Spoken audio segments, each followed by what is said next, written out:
মদ্যপান, ধূমপান ও মাদক সেবন স্বাস্থ্যের পক্ষে ক্ষতিকর।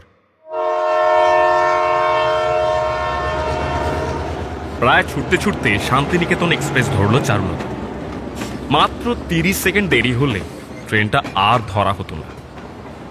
হোটেল থেকে যদিও ঠিকঠাক টাইমেই চেক আউট করেছিল চারু।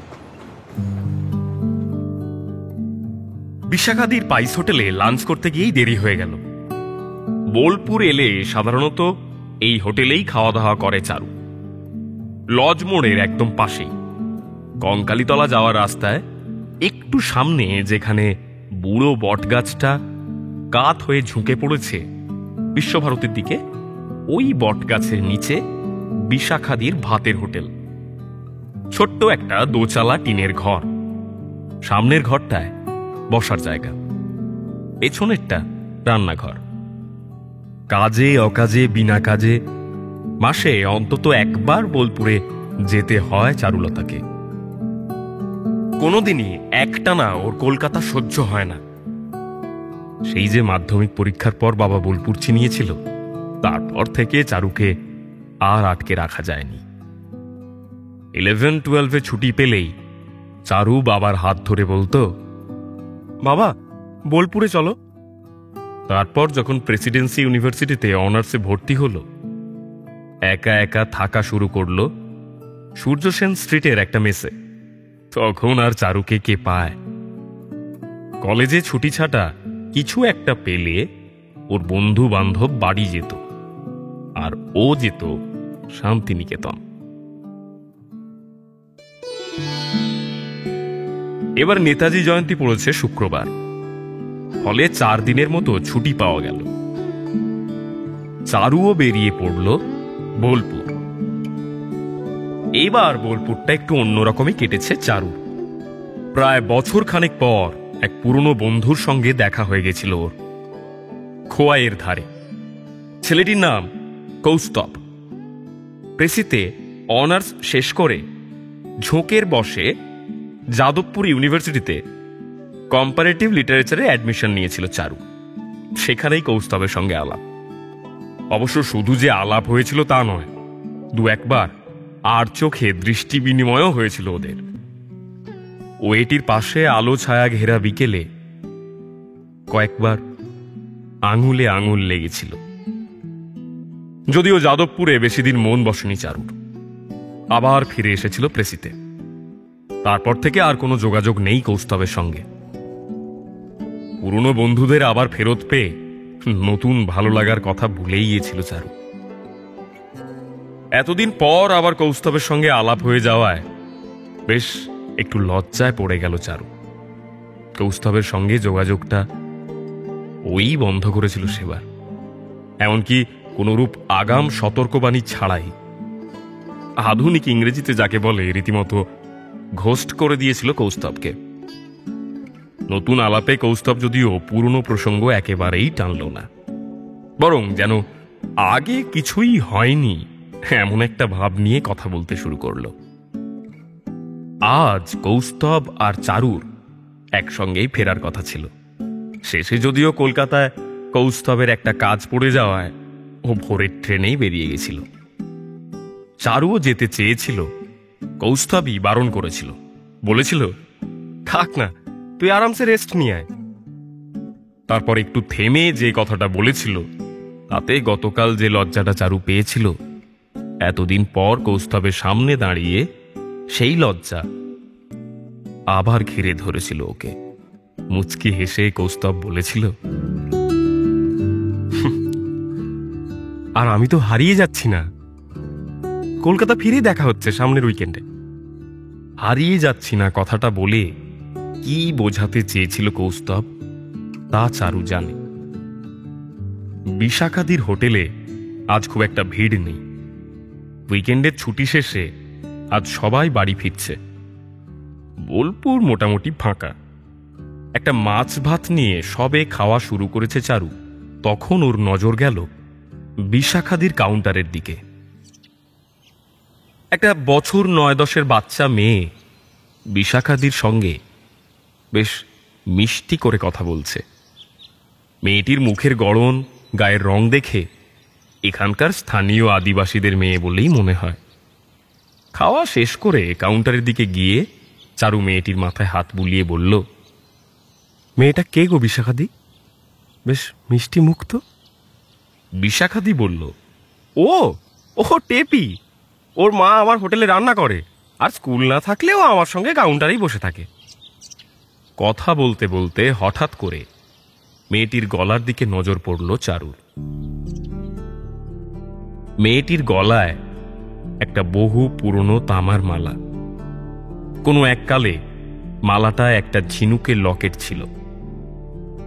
আজ আর সেই লকেট প্রায় নেই বললেই চলে, ক্ষয়ে একেবারে ফুরিয়ে এসেছে। চারু বলল, মালাটা তো বেশ টেপি, কোথায় পেলে? মেয়েটি বলল, একটা দাদা দিয়েছিল, তুমি নেবে? চারু ঘাড় নাড়ল। না না, আমার গলায় এত ভালো মালা মানাবে না। মেয়েটি যেন নাছোড় হয়ে উঠল। বেশ মানাবে, নাও না, পরো। কথাটি বলে প্রায় সঙ্গে সঙ্গে মালাটা খুলে চারুর দিকে এগিয়ে দিল। এই নাও, পরো পরো।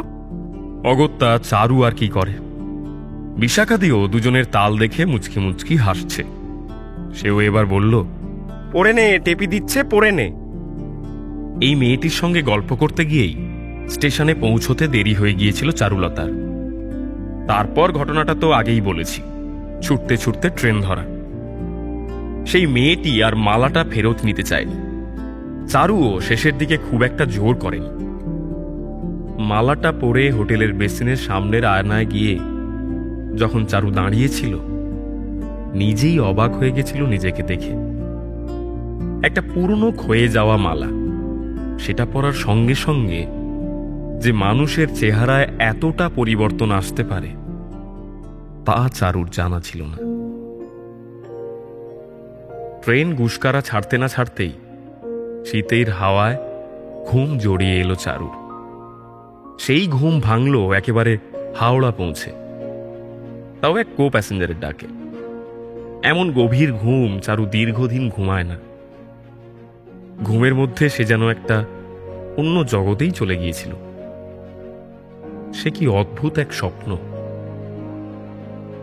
এখন আবছা আবছা মনে পড়ছে সেসব। প্রভাবতী, জয়ানন্দ, বংশীদাস, চন্দ্রাবতী, নামগুলো খুবই চেনা চারুর। কোথায় যেন পড়েছে বহুদিন আগে। বাসে আসতে আসতে এগুলো নিয়েই ভাবছিল চারু। বংশীদাস নামটা চৈতন্য যুগের কবিদের মতো লাগছে। আবার চন্দ্রাবতী, কি যেন একটা বই পড়েছিল যেখানে এই নামটা ছিল। ছিল ফুলেশ্বরী নদীর নাম। পলকের মধ্যে পুরোটা মনে পড়ে যায় চারুলতার। আর মনে পড়তেই কেমন যেন শিউরে ওঠে সে। হঠাৎ এমন স্বপ্ন সে কেন দেখল? আর স্বপ্নের মধ্যে তাকেই কেন সবাই চন্দ্রাবতী বলে ডাকছিল? অনেক ভেবেচিন্তেও কোনো কুল কিনারা পেল না চারু।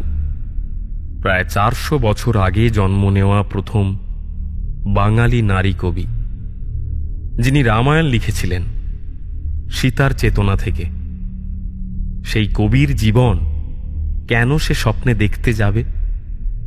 আর ওটা যে স্বপ্ন তা এখনো বিশ্বাস হচ্ছে না চারুর। স্বপ্ন এত স্পষ্ট হতে পারে? চারুর মনে হচ্ছে ওটা যেন একটা অন্য জগৎ। ঘুমের মধ্যে কোনোভাবে সে ওই জগতে পাড়ি দিয়েছিল। হঠাৎ করে মন খারাপ হয়ে গেল চারুর। ইস, ট্রেনটা যদি আরো ঘন্টাখানেক চলতো তাহলে একটু বেশি করে চন্দ্রাবতীর জীবনটা দেখে নিতে পারত সে। অনার্সে চারু নয়ান চাঁদের লেখা চন্দ্রাবতীর পালা গীতিকাটা পড়েছিল, কিন্তু সে তো স্রেফ পড়া। কালির দাগের মধ্যে দিয়ে কল্পনা করে চন্দ্রাবতীকে দেখা, আর একটু আগেও তো দেখছিল একেবারে নিজের চোখে। দিনের আলো যেমন মানুষ দেখে ঠিক তেমন করে। মেসে ঢুকতে না ঢুকতেই কৌস্তবের ফোন এলো। কিরে, পৌঁছলি? চারু বলল, হ্যাঁ, এই 5 মিনিট। তোকেই কল করতে যাচ্ছিলাম। কাজ মিটলো? কৌস্তব বলল, হ্যাঁ, দুপুরে পরপরই মিটে গেছে। সাডেন একটা শো এর কল এসেছে পুরুলিয়া থেকে। ওটা নিয়ে একটা মিটিং ছিল। চারু বলল, কবে যাচ্ছিস পুরুলিয়া? দল যাচ্ছে এই বুধবারের সামনের বুধবার। আর আমি যাচ্ছি না রে, আমি বাড়ি যাব। বাবা অনেকদিন ধরেই বাড়ি যাওয়ার জন্য বলছে। আমার অলরেডি সামনের মঙ্গলবার টিকিট কাটা। ও, আমি ভাবলাম তুই পুরুলিয়া গেলে তোকে একটু খবর নিতে বলতাম, পলাশ ফুটেছে কিনা। বাই দ্য ওয়ে, তোর বাড়ি কোথায় রে? কৌস্তব বলল, আমাদের দুটো বাড়ি, একটা শিলিগুড়ি, অন্যটা কোচবিহার। শিলিগুড়ির বাড়িটা হচ্ছে আদি বাড়ি। আমি জন্ম থেকে কোচবিহারেই থাকি। বাবার ওখানেই চাকরি ছিল। লাস্ট 3-4 বছর হলো আমরা আবার শিলিগুড়ি ফেরত এসেছি। আচ্ছা শোন না, উইকেন্ডটা অনেক দেরি হয়ে যাচ্ছে।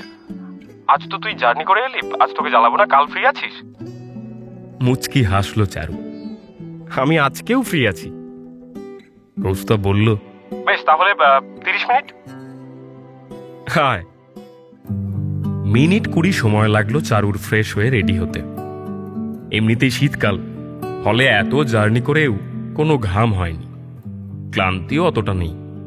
একটু হাত মুখ ধুয়ে জামাটা পাল্টে একটা কার্ডিগান পরে মেস থেকে বেরোলো চারু। কৌস্তব থাকে টালিগঞ্জ। ওখান থেকে মেট্রো করে সেন্ট্রাল আসতে সময় লাগে মিনিট 30। তারপর হেঁটে কলেজ স্কোয়ার আসা। এছাড়া এদিক ওদিকের সময় মিলিয়ে প্রায় 1 ঘন্টার ব্যাপার। মুখে বললেও 30 মিনিটেও পৌঁছতে পারবে না। শীতের বেলা, ঘড়ির কাঁটা 5টা পেরোতে না পেরোতেই সন্ধে ঘনিয়ে এসেছে উত্তর কলকাতার শতাব্দী প্রাচীন গলিগুলোতে। হঠাৎ চারুর মনে পড়ল, চন্দ্রাবতী আর কলকাতা মোটামুটি একই সময়ে জন্ম নিয়েছিল। দুজনের বয়সই 400 বছর। অথচ একজন রয়ে গেছেন কত আড়ালে, নিভৃতে, আর অন্যজন এক্কা গাড়ি, ফিস্তিওয়ালাদের পদচারণা পেরিয়ে ক্রমে ট্রাম, ট্রাম থেকে মেট্রো, এরোপ্লেন, বাটনের ফোন থেকে টাচ স্ক্রিনে পৌঁছে গেছে। হালকা মন খারাপ হয় চারুর। বাংলা সাহিত্যের প্রথম নারী কবি হয়েও চন্দ্রাবতীকে নিয়ে তেমন কোনো গবেষণা হয় না, না তার ব্যাপারে সর্বস্তরে আলোচনা হয়। বাংলা অনার্সের পাঠ্যক্রমে কেবল 1-2 বার দেখা মেলে চন্দ্রাবতীর, ব্যাস ওইটুকুই। আজ সূর্যসেন স্ট্রিট ফাঁকা, প্রজাতন্ত্র দিবস। শিয়ালদামুখী অফিস ফেরত যাত্রীদের ভিড়টা আজ নেই। খানিকটা সামনে এগোলেই ভূতদার গলি, একটা ছোট্ট ঘুপচি গলি, যে গলির মুখে ভূতদার চায়ের দোকান। সন্ধ্যায় সাধারণত এখানেই চা খায় এ তল্লাটের মেসের ছেলেমেয়েরা। ভূতদার ভালো নাম শ্যামসুন্দর বিশ্বাস। কিভাবে যে তার নাম বদলে ভূতদা হয়ে গেল তা চারুর কাছে এক মহাবিস্ময়। ভূতদার কাছে জিজ্ঞেস করেও এই প্রশ্নের উত্তর মেলে না। ভূতদা ঘাড় নেড়ে বলে, আমার নিজেরও ঠিক মনে নেই জানো তো, বলে মুচকি হাসে। ওই হাসি বুঝিয়ে দেয় ভূতদা সবই জানে। নিজের নাম কি করে বদলে গেল তা সে নিজে জানবে না, তা কি করে হয়? আদতে সে বলতে চায় না। চা আর একটা সিগারেট নিয়ে দোকানের সামনের বেঞ্চিতে বসলো চারু। যাওয়ার আগে আগে শীতটা বেশ জাঁকিয়ে পড়েছে। ভাগ্য ভালো এই সপ্তাহে আকাশ পরিষ্কার রয়েছে, নয়তো এতক্ষণে ধোঁয়াশার চাদর ঘিরে ফেলত চারপাশ।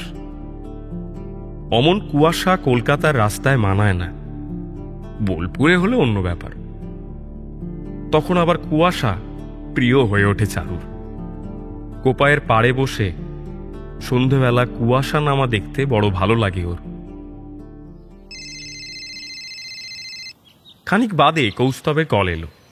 কল রিসিভ করলে কৌস্তব জিজ্ঞাসা করল, কিরে কোথায় তুই?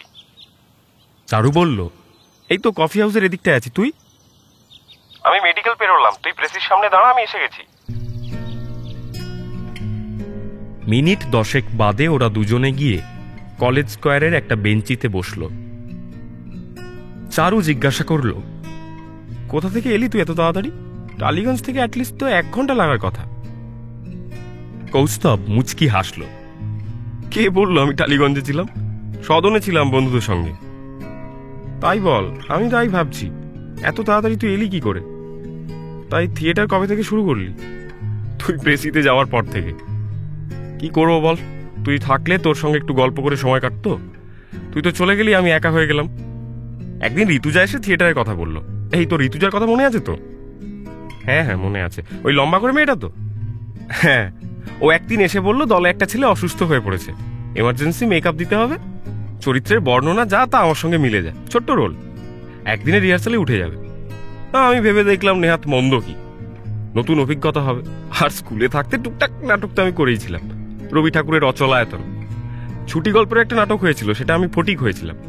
ভেবে চিনতে তাই হ্যাঁ করে দিলাম। সেই থেকে ওদের দলের সঙ্গেই আছি। তুই কি করছিস এখন? আমি কিছুই না, মাস্টার্স করছি, ওই বাপের টাকা ওড়াচ্ছি, পিএইচডি করবো ভাবছি। তোর কি প্ল্যান? নাথিং, দেখি। এত দূর বলে হঠাৎ প্রসঙ্গ বদলে কৌস্তব জিজ্ঞাসা করলো, আচ্ছা কিছু মনে করিস না, বলছি এই মালাটা কোথায় পেয়েছিস তুই? এতক্ষণে চারুর মনে পড়ে ঘরে ফিরে মালাটা সে খোলেইনি। একবার মালাটার উপর আঙুল বুলিয়ে চারু বলল, দেখেছিস তো, এটাকে খুলে রেখে আসবো, একেবারে ভুলে গেছিলাম। পেলি কোথায় মালাটা? আরে সে এক মজার কাহিনী, দাঁড়া বলছি শোন। তুই সকালে ফিরে এলি, আমি 11টার দিকে চেক আউট করে বিশাখাদির হোটেলে গেলাম লাঞ্চ করতে। সেখানে বিশাখাদির রাঁধুনির বাচ্চা মেয়েটার গলায় মালাটা ছিল। আমি বললাম, বেশ সুন্দর তো মালাটা। মেয়েটা আমায় দিয়ে দিল। কেমন মালাটা? একটা অ্যান্টিক অ্যান্টিক ফিল আছে না? কৌস্তব হালকা ভুরু বাঁকিয়ে ঘাড় নাড়ল, তারপর বলল, হ্যাঁ, এরকম জারতার দেওয়া মালা পরতে নেই, গলায় চুলকানি হয়। আর তাছাড়া প্রশ্ন করল চারুলতা। হ্যাঁ, কিছুই না, ধাতুর দোষগুণ বলে একটা ব্যাপার আছে তো। এই কোন যুগের পুরনো মালা কে জানে।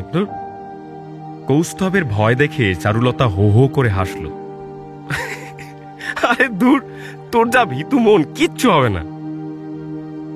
সেদিনের মতো কৌস্তব আর কথা বাড়াল না, প্রসঙ্গ বদলে অন্য কথায় চলে গেল। প্রায় 2 ঘন্টার মতো আড্ডা দিয়ে 7টার দিকে উঠল কৌস্তব। ততক্ষণে ওদের মাঝে এত বছরের যে দূরত্বটা তৈরি হয়েছিল তার অনেকটাই মুছে গেছে। পুরনো বন্ধুদের সঙ্গে এমনটাই হয়, খুব বেশি সময় লাগে না বন্ধুত্ব পুনরায় আগের জায়গায় ফিরিয়ে নিয়ে যেতে। বেশ ফুরফুরে মন নিয়ে মেসে ফিরল চারু। এতদিন পর কৌস্তবের সঙ্গে দেখা হয়ে যাওয়ায় বেশ ভালোই লাগছিল ওর। মনের মধ্যে একটা চাপা আক্ষেপ কাজ করত মাঝে মধ্যে। একটা ছেলেকে বিনা কারণে পুরো এড়িয়ে চলে আসা, সেই আক্ষেপ অনেকটা হলেও দূর হয়েছে। রুমে ফিরে একবার মনে পড়লেও শেষ পর্যন্ত মালাটাকে আর খুলতে ইচ্ছে হলো না চারু। কিসের এক অমোঘ টান যেন কাজ করছে মালাটার প্রতি। তাছাড়া কোনো এক অদৃশ্য কণ্ঠ, অলৌকিক স্বর ওর কানের কাছে ফিসফিস করে বলছে, দুপুরের দেখা স্বপ্নের সঙ্গে এই মালাটার কোনো সম্পর্ক আছে। বহু দূরের কোনো এক নারী কণ্ঠ যেন চারুর মনের গোপনে নাড়া দিয়ে বলছে, এই মালাটা পরো, এর ইতিহাস জানো, পরো এই মালাটা, এর ইতিহাস জানো। পটলার পাইস হোটেল থেকে ডিনার সেরে বই নিয়ে বসল চারু। ওর রুমমেট মৃত্তিকা আজও ফেরেনি। এই একটা মেয়ে, ইউনিভার্সিটিতে পড়েও সপ্তাহে 4 দিন বাড়িতে থাকে। চারু কিছুতেই বুঝে উঠতে পারে না এই বয়সে কেউ কিভাবে বাড়িতে থাকার জন্য এতটা উতলা হয়। এই বয়সটা যুদ্ধের বয়স, বাইরে ঠেলা গুঁতো খেয়ে জগৎ দেখার বয়স। তা না করে ফাঁক ফোকর পেলেই বাড়িতে ছুটে যাওয়া। এমনটা নয় যে মৃত্তিকার বাড়িতে ওকে খুব প্রয়োজন, ও না গেলে সংসার চলবে না, তবু 2 দিন বাদে বাদেই ও বাড়ি চলে যায়। বই খুলে বসলেও আজ চারুর মন ক্ষণে ক্ষণে অন্য কোথাও চলে যাচ্ছিল। ঘুরে ফিরে যে বিপজ্জনক পথ ও এড়িয়ে চলেছে, এতদিন সেই পথেই পা বাড়াতে চাইছিল ওর হৃদয়। প্রেসিতে পড়ার সময়ই ও ঠিক করে রেখেছিল, আর যাই হোক সিরিয়াস প্রেমে ও কখনো পড়বে না। এই বয়সে কমিটমেন্ট তৈরি করে নেওয়া একটা বোঝার মতো। এটা ঘোরার বয়স, হই হুল্লোড় করার বয়স। সেটা না করে প্রেম, ঝগড়া, ঝামেলা, ইনসিকিউরিটি এসব চারুর পোষায় না। এতদিন নিজের নিয়ম বেশ মেনেও চলছিল সে। টুকটাক ক্যাজুয়াল সম্পর্ক তৈরি হলেও সিরিয়াস প্রেমে সে একদমই এগোয়নি। কিন্তু আজকে ওর মন কু ডাকছে। বছরখানেক পর কৌস্তবকে দেখে এই ভরা শীতেও কোত্থেকে যেন এক পশলা ফুরফুরে বাসন্তী হাওয়া সেঁধিয়ে গেছে চারুর বুকের গভীরে। তা চারু নিজেও ভালো করে জানে। পরদিন সকালে মৃত্তিকার ডাকে ঘুম ভাঙল চারুর। আবার সেই গভীর ঘুমের জগতে তলিয়ে গিয়েছিল সে। তবে এবার সে দেখছে একটা নতুন স্বপ্ন। চন্দ্রাবতী আর এই স্বপ্নে নেই। স্বপ্নের শুরুটা চন্দ্রাবতীকে দিয়ে হয়েছিল, কিন্তু মাঝপথে কেমন যেন সব গুলিয়ে গেল স্বপ্নের। হঠাৎ করে একটা মফস্বলের মেসবাড়ি, সেখানকার কয়েকজন বন্ধু, আর সেই বন্ধুদের কলেজ জীবন। ছেলে মেয়েগুলোর মুখ সে স্পষ্ট দেখতে পায়নি। একটা ঘষা কাঁচের ভিতর দিয়ে যখন কেউ শীতের বিকেল দেখে, তখন কুয়াশা ঘেরা প্রান্তরে একাকী কৃষ্ণচূড়া গাছ যেমন অস্পষ্ট দেখায়, তেমনই দেখাচ্ছিল ওই ছেলে মেয়েগুলোর চেহারা। মৃত্তিকার ঠেলা খেয়ে যখন চারুর চোখ মেলল, তখন স্বপ্নের ভিতরের একটা মেয়ে সদ্য প্রেমে পড়েছে। ওদের কথা শুনে তাই মনে হচ্ছিল চারুর। মৃত্তিকার ঠেলা খেয়ে একটু হকচকিয়ে ঘুম ভেঙেছিল ওর। এই কিরে, ওঠ ওঠ রে। কিরে, আর কত ঘুমোবি? আমি বনগা থেকে চলে এলাম, তুই এখনো ঘুমোচ্ছিস? ঘুম জড়ানো কণ্ঠে চারু জিজ্ঞেস করল, কটা বাজে রে? 8:30। চল জলদি ফ্রেশ হ, 10টার সময় ক্লাস আছে। খেয়াল আছে তো? কি একটা স্বপ্ন দেখছিলাম ভাই, বেশ মজার স্বপ্ন। মৃত্তিকা বলল, আরে সে যাওয়ার পথে শুনবো ক্ষণ স্বপ্নের কথা। এখন ওঠ, ফ্রেশ হ। এই আর একটা বাজে স্বভাব মৃত্তিকার, যেটা চারু একদম পছন্দ করে না। সব সময় গার্জেনগিরি করে, যেন এটা মেস না, মৃত্তিকার ঘর। আর চারু মৃত্তিকার ছোট বোন বা ওই গোত্রীয় কেউ। এমনিতেই শীতের সকাল জমিয়ে ঘুম দেওয়ার জন্য আদর্শ সময়। সদ্য সেমিস্টার শুরু হয়েছে, এখন ক্লাস হচ্ছে প্রায় না হওয়ার মতো। একদিন একটা ক্লাস মিস করলে কি এমন সমস্যা? আর ফার্স্ট ক্লাস তো এমনিতেই বৈশাখদার। লোকটার নাম বৈশাখ, কিন্তু পড়ানোর বেলায় একেবারে জ্যৈষ্ঠের খরা। অমন কাঠখোট্টা সাহিত্য চারু আর কাউকে পড়তে দেখেনি। রীতিমতো বিরক্তি ধরে ওর ক্লাসে। আজ সন্ধ্যায় আবার কৌস্তব আসবে। আজ ওরা যাবে বাগবাজার ঘাটে। কলেজ শেষে ওই পথেই বেরিয়ে পড়বে চারু। কাল থেকে একবারের জন্য মালাটা গলা থেকে খোলেনি সে। এই প্রথম মালাটা খুলে সে ব্যাগে রাখল। ক্যাম্পাসে এই মালা পরে যাওয়া যাবে না। প্রত্যেকে জিজ্ঞাসা করবে, কোথায় পেলি এত পুরনো মালা? এই প্রশ্নের উত্তর সবাইকে চারু দিতে পারবে না। ক্যাম্পাস থেকে বেরিয়ে যখন কৌস্তবের সঙ্গে দেখা করতে যাবে, তখন না হয় আবার পরে যাবে মালাটা। 3:30 দিকে চারুর ক্লাস শেষ হলো। কৌস্তব যেন তৈরিই ছিল চারুর কলের জন্য। চারু কল করতেই কৌস্তব বলল, হ্যাঁ আমি রেডি হয়ে বসে আছি, কখন বেরোবো বল? চারু হাসল, ধীরজ রাখো বেটা, আমি ক্যাম্পাস থেকে বেরোলাম। এখন একটু খেয়ে দে, মেট্রো ধরবো, তুইও বেরিয়ে পড়। শ্যামবাজার নেমে দেখা হবে। অবশ্য দেখা হওয়ার জন্য আর শ্যামবাজার পর্যন্ত যেতে হলো না। খেয়ে দিয়ে চারু সেন্ট্রাল গিয়ে দেখল প্ল্যাটফর্মে এক গাল হাসি নিয়ে কৌস্তব দাঁড়িয়ে আছে। ওকে দেখে যদিও খুব একটা অবাক হলো না চারু। হয়তো মনে মনে ও নিজেও চাইছিল কৌস্তব ওর জন্য অপেক্ষা করুক। মেয়েদের মনের এই গোপন চাওয়া পাওয়া বুঝতে সব পুরুষ পারে না। এর একটা বড় কারণ বোধ হয় পুরুষরা অতটা গোপনীয়তা বোঝে না।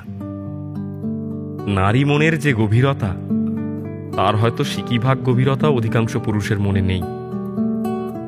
যে দু একজনের আছে তারা সহজেই নারীদের মন জয় করে নিতে পারে, আর দ্রুতই বন্ধু মহলে হিংসার পাত্র আর প্রেমিকার বান্ধবী মহলে দীর্ঘশ্বাসের পাত্র হয়ে দাঁড়ায়। ইতিমধ্যে চারুর দু একবার মনে হয়েছে কৌস্তব হয়তো গভীর মনের মানুষ। যদিও মনের ভাব মুখে প্রকাশ না করে চারু চোখ বড় বড় করে বলল, কি রে তুই এখানে দাঁড়িয়ে? কৌস্তব হাসল। কি করবো বল, ভাবলাম তুই একা একা মেট্রোতে যাবি, তোকে একটু কোম্পানি দি। চল চল উঠি, মেট্রো ঢুকছে, চল।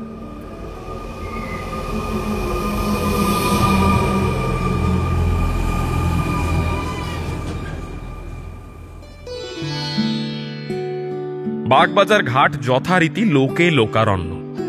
একদল প্রেম করছে তো একদল বাতেলা মারছে। আর ওই দিকের ঘাটটায় বাগবাজার স্টেশন পেরিয়ে আহিরিটোলার দিকে একদল গাঁজা নিয়ে বসেছে। অন্য একটা গ্রুপ আছে যারা ঘুরে ঘুরে ফটোশুট করছে, প্রি ওয়েডিং ফটোশুট। এই এক নতুন জোয়ার এসেছে বাঙালির জীবনে। বিয়ের আগে হরেক রকমের জামা কাপড় পরে গঙ্গার আশেপাশে বা রাস্তায় প্রি ওয়েডিং ফটোশুট করে বেড়ানো।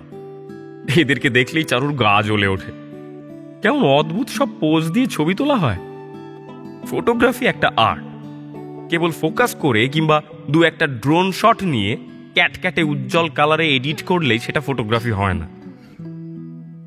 এইসব ভাবতে ভাবতেই চারুর চেহারায় খানিক বিরক্তি ফুটে উঠছিল। সেটা দেখে কৌস্তব বলল, কি ব্যাপার, মুখটা ওরকম করে আছিস কেন? চারু বলল, ওই যে দেখ না, সব প্রি ওয়েডিং ফটোশুট চলছে, দেখলেই গা জ্বলে। কৌস্তব হেসে বলল, তুমি বাবা সবার থেকে রবীন্দ্রসঙ্গীত এক্সপেক্ট করতে পারো না। সেটা যদি করো তাহলে তোমারই ভুল। মধ্যমেধা ইজ আ ফ্যাক্ট। আবার তাই বলে মধ্যমেধা ব্যাপারটাকে অপমান করা উচিত না। ওদের এটাই জীবনধারা। ছাড় তো থিয়েটারি বক্তৃতা। থিয়েটারি বক্তৃতা না রে, এটাই জীবন। দেখো, তোমাকে বুঝতে হবে। ছাড়, এখন আমার বোঝার ইচ্ছে নেই, চল চা খাবো। দুই ভাঁড় চা নিয়ে গঙ্গার পাড়ে বসলো ওরা। দারুণ ঠান্ডা হাওয়া দিচ্ছে আজ। দক্ষিণ আকাশে মেঘও জমেছে অল্প বিস্তর। রাতের দিকে হালকা বৃষ্টি হলেও হতে পারে। কৌস্তব খানিক বিরক্ত হয়ে বলল, তুই আবার সেই মালাটা পরেছিস কেন? এই মালাটা নিয়ে তোর কি সমস্যা বলতো? মালাটা কার তুই সেটাই জানিস না, তাহলে পড়ছিস কেন? আর বাচ্চা মেয়েটা মালাটা তোকে দিয়েই বা দিল কেন? সে তো দোকানের মালাও অনেকে পরে দেখে, পছন্দ না হলে রেখে যায়, সেটা অন্য কারো পছন্দ হলে কিনে নেয়। এটা ওই একই ব্যাপার। আর বাচ্চা মেয়েটা এমনিই দিয়েছে, বাচ্চারা কখন কি করে তার কোনো কারণ আছে নাকি?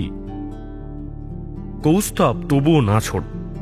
ওর যুক্তি একটাই, এত পুরনো মালা, তাও দোকান থেকে কেনা না, কার না কার মালা সেটার কোনো জানাশোনা নেই, এই মালা পরা উচিত না। চারু শেষে বলল, আচ্ছা ঠিক আছে বাপু, তোর সামনে পড়বো না, হলো তো? এবার থাম, আমার একটা গান শোনা। 1 বছর ধরে ওয়েট করে আছি তোর গানের জন্য। যাদবপুরে থাকতে শোনাবি বলেছিলি, তখন শোনা হয়নি। কৌস্তব হাসল, কি গান শুনবি? চারু বলল, যা খুশি, শুধু মাচার গান না হলেই হলো। কৌস্তব বলল, এই যে তোমরা এলিট বাঙালিরা এইসব গেঁয়ো কালচারকে হেয় করো, এটা কিন্তু একেবারেই ঠিক না। চারু বলল, আবার ফের তর্ক করছিস? আরে মাচা মোটেও গ্রাম্য কালচার না। গ্রাম্য কালচার হলো কবি গান, জারি গান, সারি গান, ভাওয়ালি, ভাটিয়ালি, পালা গান, বাউল গান। আর শুনবি, গ্রামের কালচার শুনবি? মাচা হলো শহর আর মফস্বলের মিশ্রণের একটা বাই প্রোডাক্ট, যেটা আমার একদম পছন্দ হয় না। কৌস্তব বলল, আচ্ছা ঠিক আছে, থাম থাম থাম, আর বলতে হবে না, থাম, শোনাচ্ছি শোনাচ্ছি, মাচা বাদ দিয়েই শোনাচ্ছি। দাঁড়া, সিগারেটটা শেষ করে নি, শোনাচ্ছি। ঠিক আছে, তুই ফিরবি কবে বাড়ি থেকে? সামনের উইকেন্ডে ফিরে যাবো। বেশি দিন আমার বাড়িতে থাকতে ইচ্ছে করে না। কেন? কলকাতায় কি এমন আছে? এই কারোর প্রেমে টেমে পড়েছিস নাকি রে? এই কে? তোর দলের কেউ নাকি? এই বল বল বল। না না, তাহলে কে? আর বল না, এই বল। কৌস্তব আর কোনো কথা না বলে গান ধরল, রবীন্দ্রসঙ্গীত। পথে শেষ কোথায়, শেষ কোথায়, কি আছে শেষে পথের। মঙ্গলবার বিকেলে শিয়ালদা স্টেশনে কৌস্তবকে বিদায় জানাতে এসেছিল চারুলতা। ট্রেন ছাড়ার আগে শেষবার কথা বলার সময় কৌস্তব একবার মনে করিয়ে দিয়েছিল চারুকে, ওই পুরনো মালাটা পরিস না তুই। আচ্ছা। চারু মুচকি হেসে কৌস্তবকে আশ্বস্ত করে ফিরে এসেছিল মেসে। একটা অদ্ভুত দ্বন্দ্ব চলছিল তখন চারুর মনে। মালাটা নিয়ে কৌস্তবের এত সমস্যা কেন? সত্যি কি মালাটা পুরনো বলে কৌস্তব এরকম করছে, নাকি অন্য কোনো কারণ আছে? বেশ মনে আছে চারুর, প্রথম দিন মালাটা দেখেই কৌস্তবের মুখ কেমন মুহূর্তে বদলে গিয়েছিল। এই কদিনের মধ্যেই চারু বুঝতে পেরেছে এই মালা অন্য 5টা মালার মতো নয়। যেদিন ও এই মালা খুলে ঘুমিয়েছে সেদিন ও কোনো স্বপ্ন দেখেনি, আর যেদিন পরে ঘুমিয়েছে সেদিন 2টো স্বপ্ন ও যুগপৎ দেখেছে। একটা চন্দ্রাবতী আর অন্যটা কয়েকটা বন্ধুর জীবন। প্রথম স্বপ্নটা বেশ স্পষ্ট দেখছে সে, ঘুম ভাঙার পরেও সবটা মনে আছে তার। কিন্তু দ্বিতীয় স্বপ্নটা বড্ড ঝাপসা। ওই ছেলে মেয়েগুলোর চেহারা, নাম, কণ্ঠস্বর সবই অস্পষ্ট, ধরা দিয়েও দিচ্ছে না চারুর কাছে। কেবল একটা চাপা উদাসীনতা ঘিরে ধরছে প্রতিবার ঘুম ভাঙার পর। চারু দেখেছে এই মালাটাই চন্দ্রাবতীকে উপহার দিয়েছিল জয়ানন্দ। এই মালাটাই ঘুরে ফিরে এসেছে ওই বন্ধুগুলোর একজনের গলায়। কিভাবে এই অদ্ভুত ঘটনা ঘটছে তা চারু জানে না, কিন্তু ওকে জানতে হবে। হঠাৎ রোখ চেপে যায় চারুলতার। জীবনে চলার সময় সবাই 1-2বারের জন্য চায় গোয়েন্দা হতে। চারুর সামনে সেই সুযোগ এসে দাঁড়িয়েছে। এই সুযোগ চারু কিছুতেই হাতছাড়া করবে না। দ্রুত একটা প্ল্যান ঠিক করে নেয়। কালকেই বোলপুর যেতে হবে। এই মালাটা ওই বাচ্চাটাকে কে দিয়েছিল সেটা খুঁজে বের করবে, তারপর নেক্সট স্টেপ। কিন্তু যদি খুঁজে পাওয়া না যায় তখন? এই ভাবনাটা যদিও চারুর মাথায় এলো না, চারুর মন বলছিল ও ঠিক খুঁজে পাবে। পরের দিন হাওড়া থেকে 10টা 10-এর শান্তিনিকেতন এক্সপ্রেসে চাপলো চারু। মনের মধ্যে একটা চাপা উত্তেজনা কাজ করছে ও। এই মালার অধিকারিণীকে খুঁজে বের করতেই হবে, জানতে হবে এই মালার ইতিহাস। 30 মিনিট লেট করে 1টায় শান্তিনিকেতনে ঢুকলো ট্রেন। চারুর কাছে ব্যাগপত্র তেমন কিছুই ছিল না, কেবল একটা ছোট্ট পিঠ ব্যাগ। দ্রুত পায়ে স্টেশন থেকে বেরিয়ে একটা টোটোয় চাপলো। স্টেশনের ভিতরে টোটোগুলো বড্ড ছ্যাঁচড়ামি করে, রিজার্ভ ছাড়া ওরা যায় না। ওসব টোটোতে চাপলে 10 টাকার এইটুকু রাস্তা চারুকে মিনিমাম 50 টাকা দিতে হবে। বাবাকে ছাড়া প্রথমবার এসে এই ধোকাটা খেয়েছিল চারু, সেই ফার্স্ট ইয়ারে। তখন ভাড়া ছিল 8 টাকা, চারুকে দিতে হয়েছিল 40 টাকা। এখন তারপর আর ভুল করেনি সে। স্টেশন পেরিয়ে রাস্তায় গিয়ে দাঁড়ায় চারু। ওখান থেকে একটা চলতি টোটো ধরে নেয়।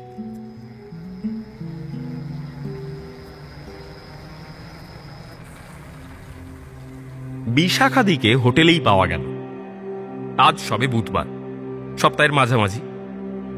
টুরিস্টদের ভিড় অপেক্ষাকৃত কম। চারু গিয়ে বিশাখাদিকে জিজ্ঞেস করল, বিশাখাদি, ওই মেয়েটা কোথায়? বিশাখাদি চারুকে দেখে একটু অবাক হল। চারুকেও ভালোভাবেই চেনে চারুর বাবার সূত্রে। চারুর বাবা যখন বোলপুরে পড়াশোনা করত তখন এই হোটেল চালাতো বিশাখার বাবা। বিশাখাও তখন পড়াশোনা করত বিশ্বভারতীতে। চারুর বাবার জুনিয়র ছিল। পরে পড়াশোনা শেষ করে চাকরি না করে বাবার ব্যবসাটাই নিজের হাতে নতুন করে গড়ে নিয়েছে বিশাখা। কিছু আদিবাসী মেয়েকে নিয়ে নতুনভাবে সাজিয়েছে এই পাইস হোটেলটাকে। বিশাখাদি বলল, কোন মেয়েটা? টেপি? হ্যাঁ, টেপি। ও তো বাড়িতে রোজ আসে না। ওর বাড়ি কোথায়? আমার অ্যাড্রেসটা বলো তো, খুব দরকার। এই কি হয়েছে বলতো? কি হয়েছে আমি নিজেও জানি না, তোমায় বলে বোঝাতেও পারবো না, কিন্তু আমার ওকে খুব দরকার। আচ্ছা ঠিক আছে, ওকে আনার ব্যবস্থা করছি। তুই বস, তুই বসে একটু রেস্ট কর, আমি ওর মাকে ডাকছি। মিনিট 20 পর ওই বাচ্চা মেয়েটা, যার নাম টেপি, সে এলো। চারুকে দেখেই চিনতে পারলো টেপি। এক গাল হেসে বলল, মালাটা মানিয়েছে কিন্তু তোমায়। চারুও হাসল, তারপর বলল, এই মালাটা তোমাকে কে দিয়েছিল তোমার মনে আছে? টেপি ঘাড় নেড়ে বলল, হ্যাঁ মনে আছে, একটা দাদা। কোন দাদা? দাদাটা মাঝে মাঝে এখানে খেতে আসে। একদিন ডাঙ্গার মাঠে আমার সঙ্গে দেখা হলো, আমি খেলছিলাম, সেদিন এই মালাটা নিয়ে এসেছিল দাদা। আমায় ডেকে বলল, এটা নে, তোর গলায় বেশ মানাবে। দাদাটার নাম জানো তুমি? হ্যাঁ জানি, কিন্তু মনে নেই নামটা। এখানে খেতে আসে তো রোজ দুপুরে। এতক্ষণে বিশাখাদি কথা বলল। কে রে টেপি, কার কথা বলছিস? ওই যে দাদাটা, ছোট করে চুল কাটা, মাঝে মধ্যে চশমা পরে, সবসময় ঘড়ি পরে থাকে। বিশাখাদি খানিক ভেবে বলল, ও আচ্ছা, অশ্রুত। টেপি ঘাড় নাড়ল, বলল, হ্যাঁ হ্যাঁ, অশ্রুতদা। নামটা শুনে চারুর মুখ উজ্জ্বল হয়ে উঠল। বিশাখাদি, আমার সঙ্গে একবার দেখা করাতে পারবে এই অশ্রুতর? বিশাখাদি বলল, হ্যাঁ সে করাতে পারি, কিন্তু ও কিসে পড়ে তা আমি জানি না। সেটা জানলে এখনই খোঁজ নিতে পারতাম। একটু দাঁড়িয়ে যা, আমি দেখছি। ইউনিভার্সিটির একটা গ্রুপ এখানেই খেতে আসবে, ওদের কাছে জিজ্ঞাসা করবক্ষণ। যারা খেতে এলো তাদের কাছে জিজ্ঞেস করে যদিও অশ্রুতের কোনো খোঁজ পাওয়া গেল না। সারাদিন যত ইউনিভার্সিটির ছাত্রছাত্রীরা খেতে এলো, তারা কেউই অশ্রুতকে চেনে না। এত বড় বিশ্ববিদ্যালয়ের কোথায় কোন ডিপার্টমেন্টে কোন ছেলেটা পড়ছে কে জানে, অথচ ওকে খুঁজে পেতেই হবে। চারু আশা হারালো না। লজমোড়ের পাশেই একটা হোটেলে রুম নিয়ে একটু ফ্রেশ হয়ে সন্ধ্যার পর আবার বিশাখাদির হোটেলে ফিরে এলো। অনেক ছাত্রছাত্রী রাতের খাবার খেতে এই হোটেলে আসে। ক্যাম্পাসের ভিতরে চারুর যত পরিচিত ছিল তাদেরকেও নামটা বলে রাখল। সন্ধ্যের একটু আগে কৌস্তব ফোন করেছিল, এমনি খবরাখবর জানার জন্য। চারু যখন বলল, আমি কলকাতায় নেই রে, বোলপুরে এসেছি, কৌস্তব অবাক হয়ে জিজ্ঞেস করল, বোলপুর কেন? হঠাৎ বোলপুরে গেলি কেন? এই তো সেদিন ঘুরে এলি। ইচ্ছে করেই সত্যি কথাটা কৌস্তবের থেকে এড়িয়ে গেল চারু। এমনিতেই মালাটা নিয়ে কৌস্তবের যা বক্তব্য, তার উপর যদি চারু এই পাগলামির কথা বলে ওকে, তাহলে নির্ঘাত ওকে বকবে। তাই চারু বলল, এমনি মন বসছিল না কলকাতায়, তাই চলে এলাম। কৌস্তব ফোনের ওপাশে বসে কি ভাবলো কে জানে, তবে আর কোনো প্রশ্ন না করে মুচকি হেসে, আচ্ছা ঘোর তবে, বলে ফোনটা রেখে দিল। চারুও যেন হাঁপ ছেড়ে বাঁচল।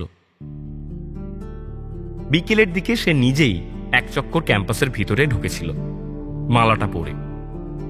যদি মালাটা দেখে কেউ চিনতে পারে, বলতে পারে মালাটা কার, কিন্তু তাও কোনো লাভ হয়নি। একটা দুটো মেয়ে দু একবার আর চোখে তাকিয়েছে মালাটার দিকে, কিন্তু সে তাকানো নেহাত মালাটার অমন পুরনো অবস্থার কারণে।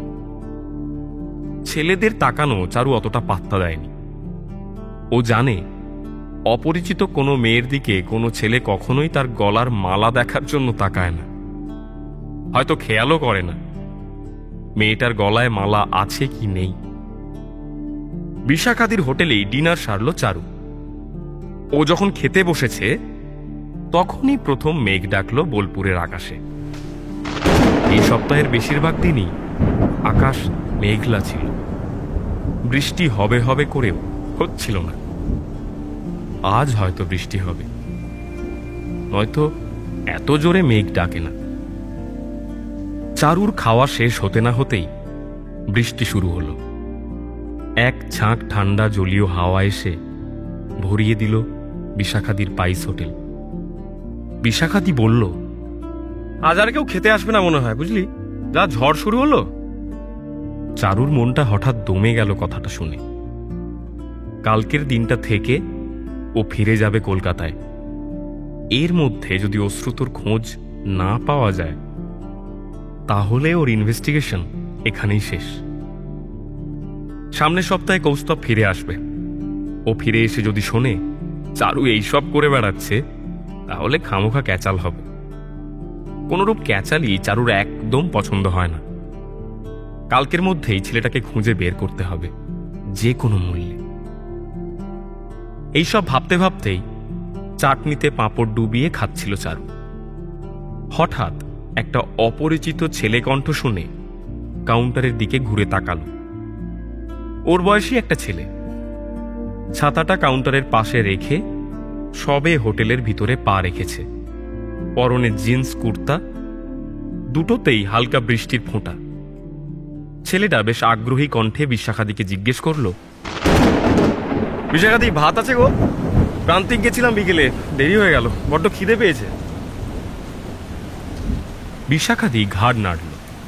হ্যাঁ, আছে এখনো। চারু, একবার এদিকে আয় তো। চারুর বুক ঢিপ ঢিপ করছে। ও মোটামুটি নিশ্চিত এই তাহলে অশ্রুত। দ্রুত পায়ে হেঁটে কাউন্টারে গেল চারু। এইবার অশ্রুত ওর দিকে ফিরল। একবার পা থেকে সম্পূর্ণ মাথা অবধি দেখে নিল ওকে। চারুর জোড়া ভরু, চশমা আটা চোখ, কচি আম পাতার মতো মুখ, সবই সহজ চোখে দেখল অশ্রুত। তারপর গলার দিকে নজর পড়তেই ভরু জোড়া হালকা বেঁকে গেল। বিশাখাদি চারুকে বলল, এই যে অশ্রুত, যাকে তুই খুঁজছিলি।